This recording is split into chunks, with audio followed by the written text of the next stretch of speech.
Hello guys, good morning to all of you. आप सभी का यूट्यूब के पाल एकेडमी में मैं विनोद पाल स्वागत करता हूं। साथ ही साथ इस वर्ष बोर्ड परीक्षा में बैठने वाले सभी विद्यार्थियों को मैं अपनी तरफ से हार्दिक शुभकामनाएं एवं बधाइयाँ देता हूं।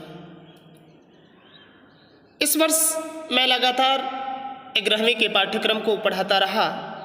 12वीं के पाठ्यक्रम पर उतना ध्यान नहीं दे पाया, परंतु बार बार कमेंट ये आया कि सर कुछ नहीं तो मोस्ट इम्पॉर्टेंट जो प्रश्न है उसके लिए वीडियो बना दीजिए। तो मैंने काफ़ी परिश्रम करने के बाद से आपका जो पूरा का पूरा जो प्रश्न पत्र का प्रारूप होता है उस प्रारूप के आधार पर एक एक प्रश्न से संबंधित जो महत्वपूर्ण प्रश्न है उसकी श्रृंखला लेकर मैं आप लोगों के साथ जुड़ा रहूँगा। यदि आप अच्छे से तैयारी करना चाहते हैं हिंदी विषय की, विशेष करके सामान्य हिंदी विज्ञान वर्ग के विद्यार्थियों के लिए मैं कह रहा हूँ, तो आप इस चैनल से जुड़ जाइए। यदि आपको कंटेंट पसंद आएंगे तो आप वीडियो को लगातार देखते रहिए। यदि नहीं पसंद आए तो आप छोड़ के जा सकते हैं, लेकिन मैं पूरा वादा करता हूँ कि जितने अच्छे तरीके से मैंने विचार किया है कि तैयारी कराऊंगा, शायद ही आपको दूसरा कोई कराएगा। सबसे पहले देखिए कि मैं इसकी तैयारी कैसे कराऊंगा। जो पहला प्रश्न है आपका गद्य साहित्य के इतिहास से आता है 5 अंक और पद्य साहित्य के इतिहास से आपका आता है 5 अंक। मैंने 10 वर्ष के पेपरों को खंगाला है और खंगालने के बाद से देखा कि किन प्रश्नों को ज़्यादा से ज़्यादा पूछा जाता है, उन प्रश्नों को मैंने तैयार किया है। 3 सेट इसका मैंने बनाया है, गद्य साहित्य एवं पद्य साहित्य का। इसके बाद से अगला जो मैं वीडियो लेके आऊँगा आपका कि जो गद्यांश आधारित प्रश्न होते हैं किन से आने की संभावना है उनको लेके आऊँगा। फिर पद्यांश आधारित प्रश्नों को लेके आऊँगा और उसमें जो भी पद्यांश में छाटूंगा उसको पढ़ाऊँगा भी, व्याख्या भी पूरी की पूरी आपको बताऊँगा। आप लोगों से एक छोटा सा निवेदन है कि आप यदि चैनल पर अभी पहली बार हैं तो चैनल को सब्सक्राइब करें और उसमें ऑल पर क्लिक करें, ताकि यदि मैं कोई भी वीडियो अपलोड करूं तो उसका नोटिफिकेशन सबसे पहले आप तक पहुंचे। और वीडियो को ज़्यादा से ज़्यादा लोगों के पास शेयर करिए, ताकि कक्षा 12 में पढ़ने वाले विद्यार्थियों को इससे लाभ मिल सके, उनके परीक्षा में सहायक हो सके, कि ताकि वे अच्छे से अच्छे अंक प्राप्त कर सकें। आइए अब हम चलते हैं सीधे प्रश्न पर। पहला प्रश्न है कि कल्पलता निबंध संग्रह है। ऑप्शन नंबर 1 हरिशंकर परसाई का, ऑप्शन नंबर 2 कन्हैयालाल मिश्र प्रभाकर का, ऑप्शन नंबर 3 प्रोफेसर जी सुंदर रेड्डी का और ऑप्शन नंबर 4 है वासुदेव शरण अग्रवाल का। देखिए, पिछले वर्ष यह जो प्रश्न है काफ़ी विवाद का विषय बना रहा। बहुत लोगों ने ये कहा था कि इसमें गलत दिया है, हरिशंकर परसाई की जगह हजारी प्रसाद द्विवेदी होना चाहिए, क्योंकि जो कल्पलता निबंध संग्रह है वह हजारी प्रसाद जी द्वारा जो लिखा गया वह काफ़ी पॉपुलर है, काफ़ी प्रसिद्ध है। लेकिन वासुदेव शरण अग्रवाल के द्वारा भी लिखा गया है, वह ज़्यादा प्रसिद्ध नहीं है, बहुत सारे लोग उस पर ध्यान नहीं देते हैं। लेकिन कल्पलता निबंध संग्रह को वासुदेव शरण अग्रवाल ने भी लिखा है और हजारी प्रसाद द्विवेदी ने भी लिखा है। तो जब हजारी प्रसाद द्विवेदी यहाँ नहीं है तो इसका सही जवाब होगा वासुदेव शरण अग्रवाल। पिछले वर्ष बहुत लोग कह रहे थे कि वो गलत प्रश्न छाप दिया है, 2020 में ये आया हुआ था, लेकिन गलत नहीं था, 100% सही था। दूसरा प्रश्न है कन्हैयालाल मिश्र प्रभाकर के बाजे पयलिया के घुघरू किस विधा की रचना है। ऑप्शन नंबर 1 संस्मरण, ऑप्शन नंबर 2 ललित निबंध, ऑप्शन नंबर 3 रेखा चित्र, ऑप्शन नंबर 4 लव कथा। इसका सही जवाब होगा ऑप्शन नंबर 2 ललित निबंध। इसका सही जवाब होगा ललित निबंध। ये देखिए कि निबंध लिखने की जो कला थी इनके अंदर एकदम परिपक्वता एकदम झलकते थे। जैसे इन्हें बहुत सारे निबंध लिखे हैं, जिंदगी मुस्कराई, जिंदगी लहलहाई, क्षण बोले कड़ मुस्काए, कारवां आगे बढ़ी, माटी हो गई सोना। ये काफ़ी महत्वपूर्ण निबंध है। प्रश्न संख्या 3 है निम्न में से कौन हजारी प्रसाद द्विवेदी की उपन्यास नहीं है। प्रश्न को ध्यान से पढ़िए, दिया है कि नहीं है, ऐसा नहीं कि आप प्रश्न को बस पढ़िए हजारी प्रसाद द्विवेदी का उपन्यास और तुरंत पहले पे टिक लगा के आगे बढ़िए, गलती हो जाएगी। इत्मीनान के साथ प्रश्न को पढ़िए। चारु चंद्रलेख हजारी प्रसाद द्विवेदी का उपन्यास है पुनर्नवा, ये भी हजारी प्रसाद द्विवेदी का उपन्यास है। अनाम दास का पोथा, ये भी हजारी प्रसाद द्विवेदी का उपन्यास है। और तट की खोज इसका सही जवाब होगा, क्योंकि यह हरिशंकर परसाई की रचना है। हजारी प्रसाद द्विवेदी का एक और उपन्यास है जो काफ़ी प्रसिद्ध है, बाण भट्ट की आत्मकथा। बहुत सारे बच्चे इसको आत्मकथा विधा का समझते हैं और तुरंत आत्मकथा पे टिक लगा देंगे। जो ये गलती करेगा उसको अंक बिल्कुल नहीं मिलेगा। यानी बाण भट्ट की आत्मकथा भी हजारी प्रसाद द्विवेदी का एक प्रसिद्ध उपन्यास है। प्रश्न संख्या 4 है, निम्न में से मेरे विचार कृति के लेखक हैं। ऑप्शन नंबर 1 प्रोफेसर जी सुंदर रेड्डी, ऑप्शन नंबर 2 कन्हैयालाल मिश्र प्रभाकर, ऑप्शन नंबर 3 अज्ञे और ऑप्शन नंबर 4 हरिशंकर परसाई। इसका सही जवाब होगा ऑप्शन नंबर 1 प्रोफेसर जी सुंदर रेड्डी। यहाँ दूसरी पट्टी को प्रोफेसर जी सुंदर रेड्डी आपके सिलेबस में भी है। भाषा और आधुनिकता उन्होंने लिखा है, इसलिए इनकी जो भी महत्वपूर्ण रचनाएं हैं उनको आप तैयार करते जाइए। जैसे साहित्य और समाज, दक्षिण की भाषाएं और उनका साहित्य, लैंग्वेज प्रॉब्लम इन इंडिया, इन रचनाओं को भी आप तैयार करते जाइए। प्रश्न संख्या 5 है, निम्नलिखित में से हरिशंकर परसाई की रचना है। ऑप्शन नंबर 1 सन्नाटा, ऑप्शन नंबर 2 विचार और वितर्क, ऑप्शन नंबर 3 तब की बात और थी, ऑप्शन नंबर 4 जिंदगी मुस्कुराई। तो इसका सही जवाब होगा ऑप्शन नंबर 3 तब की बात और थी। यह उनका निबंध संग्रह है। सन्नाटा जो है वह अज्ञे जी की है। विचार और वितर्क जो रचना है वह हजारी प्रसाद द्विवेदी की है। जिंदगी मुस्कुराई कन्हैयालाल मिश्र प्रभाकर का निबंध है, अभी ऊपर मैंने बताया आपको। प्रश्न संख्या 6 हरियौध जी का प्रिय प्रवास है। ये काफ़ी महत्वपूर्ण प्रश्न है। प्रिय प्रवास को पहले जब शुरुआत में इसकी रचना हुई थी, इसको ब्रजंगना विलाप भी नाम था इसका। प्रिय प्रवास का नाम पूछ सकता है, इसको ब्रजंगना विलाप भी कहते थे। संयोग श्रृंगार पर आधारित महाकाव्य, शांत रस पर आधारित खंड काव्य। तीसरा है विप्रलंब श्रृंगार पर आधारित महाकाव्य और स्फुट गीतों का क्रमबद्ध संकलन। अब देखिए कि जब श्री कृष्ण चले गए हैं राधा को छोड़कर, पवन दूतिका आप हरियौध की प्रिय प्रवास का ही अंश है, उसमें देखें कि वियोग ही तो कर रही है, अर्थात विप्रलंब श्रृंगार पर आधारित महाकाव्य है। एकदम सीधे सीधे। इसमें सर्गों की संख्या 17 है, याद रखिएगा 17 सर्ग है। और इनका जो स्फुट गीतों का क्रमबद्ध संकलन है वह है पारिजात। इनकी पारिजात एक रचना है, वह है। अगर मान लें कि स्फुट गीतों की पूछ लेता है कि क्रमबद्ध संकलन कौन है, तो वह है आपका पारिजात। प्रश्न संख्या 7 है, निम्न में से मैथिली शरणगुप्त की रचना नहीं है। Option number 1 Siddhraj, option number 2 Ityalam, option number 3 Anag और ऑप्शन नंबर 4 प्रदक्षिणा। देखिए, चूंकि सिद्धराज भी मैथिली शरणगुप्त की रचना है, अनग भी मैथिली शरणगुप्त की रचना और प्रदक्षिणा भी मैथिली शरणगुप्त की रचना। जो इत्यलम है इसको कई बार पूछा हुआ है, यह अज्ञे जी की कविता संग्रह है। इसका सही जवाब होगा ऑप्शन नंबर 2। देखिए, नहीं करके बहुत प्रश्न पूछ रहा है, बहुत बार पूछा भी है। ये कहीं बाहर से मैंने प्रश्न ले लिया, बल्कि अभी तक 10 वर्षों में जो पूछे गए प्रश्न हैं उन प्रश्नों को ही मैंने कलेक्ट किया है कि किनको बार बार पूछ रहा है और कैसे प्रश्न पूछ रहा है, उसके बाद से इसको मैंने बनाया है। प्रश्न संख्या 8 है, जयशंकर प्रसाद के महाकाव्य कामायनी में सर्गों की संख्या है। Option number 1 7, option number 2 12, option number 3 15 और ऑप्शन नंबर 4 17। इसका सही जवाब होगा ऑप्शन नंबर 3 15। ध्यान रखिए कि कामायनी में सर्गों की संख्या 15 है, जबकि प्रिय प्रवास में सर्गों की संख्या 17 है। इसको भी बहुत बार पूछा हुआ प्रश्न है, ध्यान रखिएगा। प्रश्न संख्या 9 है, रामधारी सिंह दिनकर को उनकी काव्यकृति उर्वशी पर पुरस्कार मिला था। ऑप्शन नंबर 1 साहित्य अकादमी पुरस्कार, ऑप्शन नंबर 2 भारत भारती पुरस्कार, ऑप्शन नंबर 3 ज्ञानपीठ पुरस्कार और option number 4 Soviet land Nehru पुरस्कार। तो इसका सही जवाब होगा ऑप्शन नंबर 3 ज्ञानपीठ पुरस्कार। इनको उर्वशी पर ज्ञानपीठ पुरस्कार मिला था। ये साहित्य अकादमी पुरस्कार भी प्राप्त कर चुके हैं। संस्कृत के 4 अध्याय पर इनको साहित्य अकादमी पुरस्कार मिला है।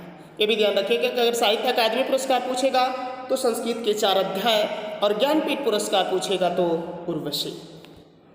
प्रश्न संख्या 10 है, सच्चिदानंद हीरानंद वातायन अज्ञे किस सप्तक में संग्रहित है? ऑप्शन नंबर 1 तार सप्तक में, ऑप्शन नंबर 2 दूसरा सप्तक में, ऑप्शन नंबर 3 तीसरा सप्तक में और ऑप्शन नंबर 4 चौथा सप्तक में। जो तार सप्तक में दिया है अर्थात ये प्रथम तार सप्तक की जिक्र है। तो देखिए कि जिस व्यक्ति ने 3 तार सप्तक लिखे वह अपना नाम सबसे पहले वाले में डाले गए तो कन्फर्म है, और जो चौथा तार सप्तक था उसको नामवर सिंह ने 1979 ईस्वी में लिखा था। ये ध्यान रखिएगा। अगर प्रश्न ए पूछ ले, ये कई बार पूछा भी है कि अंग्रेजी द्वारा संपादित कुल सप्तकों की संख्या कितनी है? 3। अगर पूछेगा कुल सप्तकों की संख्या कितनी है तो 4 है। इसमें से 3 का संपादन अंग्रेजी ने किया है, जबकि चौथे का संपादन नामवर सिंह ने किया। प्रथम जो तार सप्तक है इसी में उन्होंने अपने नाम को डाला है, उसी में वो संग्रहित है। प्रथम तार सप्तक आपका 1943 ईस्वी में। द्वितीय जो तार सप्तक था उसका संपादन तो 1949 में हो गया, लेकिन उसका प्रकाशन हुआ था 1951 में, इसलिए 1951। इसका संपादन 1949। ध्यान रखिएगा, द्वितीय तार सप्तक में दोनों प्रश्न बनते हैं। किसका संपादन कब हुआ तो संपादन पूछेगा तो 1949, और यदि पूछेगा प्रकाशन तो 1951।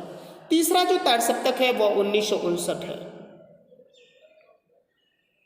और चौथा तार सप्तक तो नामवर सिंह ने लिखा 1979 में। प्रश्न संख्या 11 है। देखिए कि वहाँ मैंने बता दिया, इसे नहीं डालना चाहिए था, कि बाणभट्ट की आत्मकथा के लेखक है। Option number 1 Mahavir Prasad Dwivedi, option number 2 सरदार पूर सिंह, ऑप्शन नंबर 3 वासुदेव शरण अग्रवाल और ऑप्शन नंबर 4 हजारी प्रसाद द्विवेदी। इसका सही जवाब होगा ऑप्शन नंबर 4 हजारी प्रसाद द्विवेदी। प्रश्न संख्या 12 है। शिक्षा का उद्देश्य निबंध के लेखक है। Option number 1 Bharatendu Harishchandra, option number 2 Sampurnanand, option number 3 Mohan Rakesh और ऑप्शन नंबर 4 राय कृष्णदास। इसका सही जवाब होगा ऑप्शन नंबर 2 संपूर्णानंद। यानी शिक्षा के उद्देश्य को जो समझेगा वही तो संपूर्ण आनंद को जानेगा। संपूर्ण आनंद तो उसी को है जो शिक्षा के पर्पज को जानेगा, उद्देश्य को जानेगा कि मैंने शिक्षा ग्रहण किया तो उसका उपयोग कहाँ करना है, कैसे करना है। प्रश्न संख्या 13 है। कवि वचन सुधा पत्रिका के संपादक रहे हैं। Option number 1 Bharatendu Harishchandra, option number 2 Mahavir Prasad Dwivedi, option number 3 Pratap Narayan Mishra और ऑप्शन नंबर 4 हजारी प्रसाद द्विवेदी। इसका सही जवाब होगा ऑप्शन नंबर 1 भारतेंदु हरिश्चंद्र। प्रश्न संख्या 14 है। चंद्रगुप्त नाटक के लेखक हैं।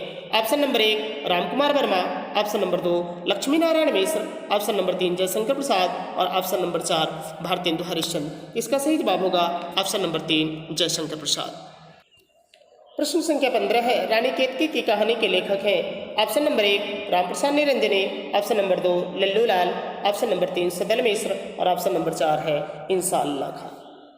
देखिए चतुर्थ स्तंभों में देखिए कि लल्लू लाल भी आ गए, सदल मिश्र आ गए, इंसाअल्लाह खां आ गए। ठीक, तो ये तीनों तो चतुर्थ स्तंभों में वह है हिंदी के चतुष्टनायक स्तंभ भी इनको बोलते हैं। तो लल्लू लाल की रचना भी जान लीजिएगा, प्रेम सागर, यानी जो लल्लू रहता है वही प्रेम में पड़ता है। इंसाअल्लाह का कि आपने जान लिया रानी केतकी की कहानी, सदल मिश्र की नासकेत उपाख्यान और रामप्रसाद निरंजनी का भाषा योग वशिष्ठ। प्रश्न संख्या 16 है। विनय पत्रिका के रचनाकार हैं। Option number 1 Tulsidas, option number 2 Kabirdas, option number 3 Surdas और ऑप्शन नंबर 4 जयसिंह। इसका सही जवाब होगा ऑप्शन नंबर 1 तुलसीदास। प्रश्न संख्या 17 है। कामायनी किस युग की रचना है? ऑप्शन नंबर 1 द्विवेदी युग, ऑप्शन नंबर 2 छायादोत्तर युग, ऑप्शन नंबर 3 छायावादी युग और ऑप्शन नंबर 4 भारतेंदु युग। इसका सही जवाब होगा ऑप्शन नंबर 3 छायावादी युग, क्योंकि कामायनी को जयशंकर प्रसाद ने लिखा है और जयशंकर प्रसाद छायावाद के 4 स्तंभों में प्रमुख स्थान रखते हैं। प्रश्न संख्या 18 है। निम्नलिखित में से छायादोत्तर काल के कवि हैं। Option number 1 Bharatendu Harishchandra, option number 2 Maithili Sharan Gupt, option number 3 Ramnaresh Tripathi और ऑप्शन नंबर 4 शिवमंगल सिंह सुमन।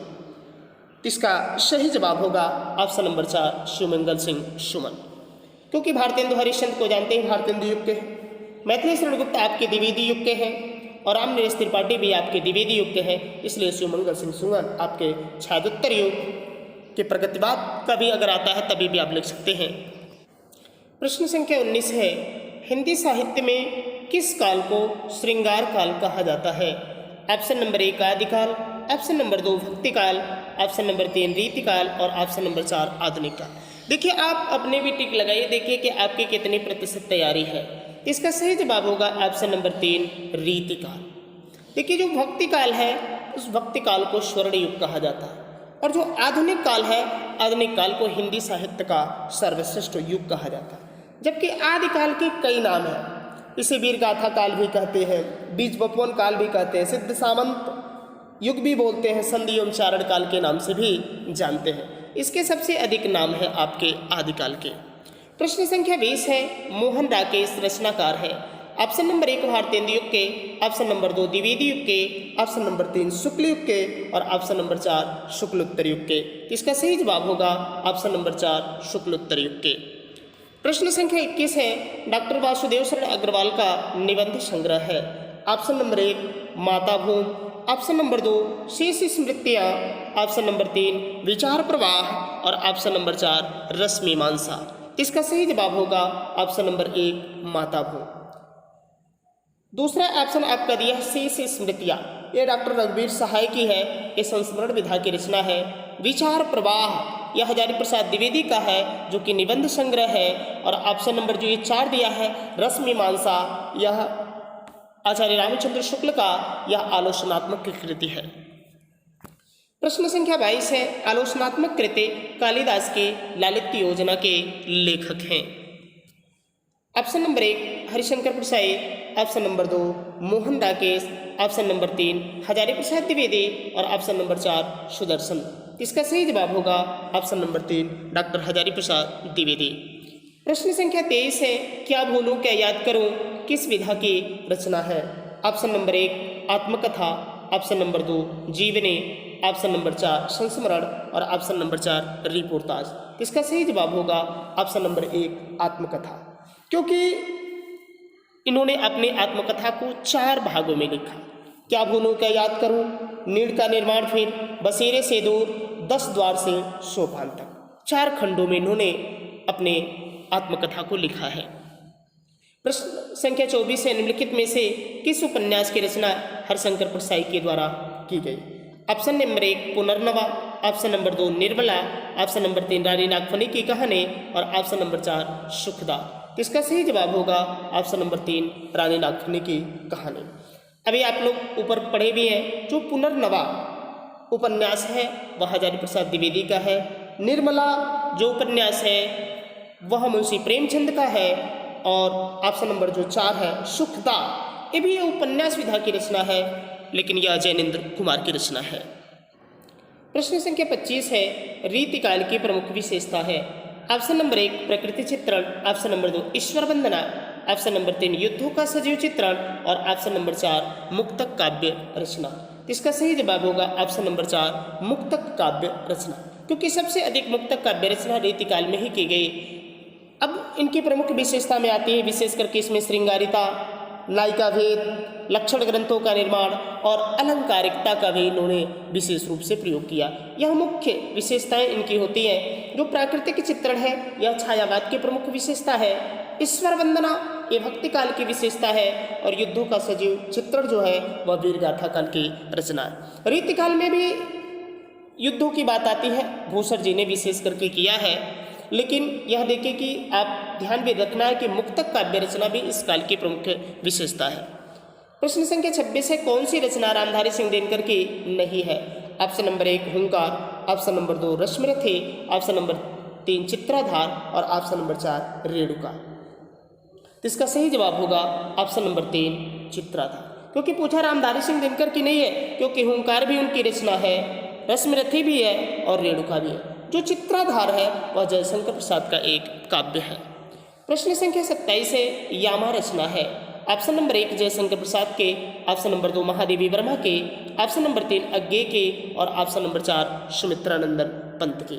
इसका सही जवाब होगा ऑप्शन नंबर 2 महादेवी वर्मा की। प्रश्न संख्या 28 है, हिंदी साहित्य के आदिकाल के लिए चारण काल नाम दिया। ऑप्शन नंबर 1 राहु शंकर तैन ने, ऑप्शन नंबर 2 रामचंद्र शुक्ल ने, option number 3 doctor Ramkumar Verma ने, ऑप्शन नंबर 4 डॉक्टर नागेंद्र ने। इसका सही जवाब होगा option number 3 doctor Ramkumar Verma ने। डॉक्टर रामकुमार वर्मा ने आदिकाल को चारण काल भी नाम दिया था और संधि काल भी नाम दिया था। चारण काल नाम डॉक्टर ग्रियर्सन ने भी दिया था, तो डॉक्टर ग्रियर्सन इसमें ऑप्शन में है ही नहीं है। यदि रामकुमार वर्मा की जगह डॉक्टर ग्रियर्सन दे देता है तो आपको वहाँ पर डॉक्टर ग्रियर्सन को लगाना होगा। ये नहीं कहेंगे कि गलत है, क्योंकि मिश्रबंधु विनोद ने इसी आदिकाल वीरगाथा काल का नाम आरंभिक काल दिया है। आचार्य रामचंद्र शुक्ल ने इस आदिकाल का नाम वीरगाथा काल दिया है। सब नोट करते जाइए। राहु सांकृत्यायन ने सिद्ध सामंत काल नाम दिया है। महावीर प्रसाद द्विवेदी ने इसका नाम बीज बपौन काल दिया। विश्वनाथ प्रसाद मिश्र ने इस आदिकाल का नाम वीरकाल दिया और हजारी प्रसाद द्विवेदी ने आदिकाल जो नाम है वह स्वयं उन्हीं का दिया हुआ है। प्रश्न संख्या 29 है, किस कवि को ज्ञानपीठ पुरस्कार नहीं मिला है? Option number 1 Ramdhari Singh Dinkar, option number 2 Mahadevi Verma को, ऑप्शन नंबर 3 सुमित्रानंदन पंत को और ऑप्शन नंबर 4 जयशंकर प्रसाद को। तो इसका सही जवाब है ऑप्शन नंबर 4 जयशंकर प्रसाद को, क्योंकि रामधारी सिंह दिनकर को ऊपर हम लोगों ने देखा कि उर्वशी पर इनको ज्ञानपीठ पुरस्कार मिला था सन 1972 ईस्वी में। महादेवी वर्मा को यामा पर मिला था 1982 ईस्वी में। सुमित्रानंदन पंत को चिदम्बरा पर मिला था सन 1968 ईस्वी में। प्रश्न संख्या 30 और आज का अंतिम प्रश्न है कि हिंदी प्रदीप के संपादक थे। देखिए कि इससे संबंधित मैंने कुल 90 प्रश्नों को छाटा है। इसको 3 सीरीज में 3 लेक्चर में मैं लेके आऊँगा आप लोग के लिए, और इसको कॉपी पे नोट डाउन करते जाइए।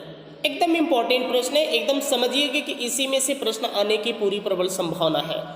प्रश्न संख्या 1 है Pratap Narayan Mishra, option number 2 Balkrishna Bhatt, option number 3 Thakur Jagmohan Singh और ऑप्शन नंबर 4 राधाचरण गोस्वामी। इसका सही जवाब होगा option number 2 Balkrishna Bhatt. Thanks for watching the video.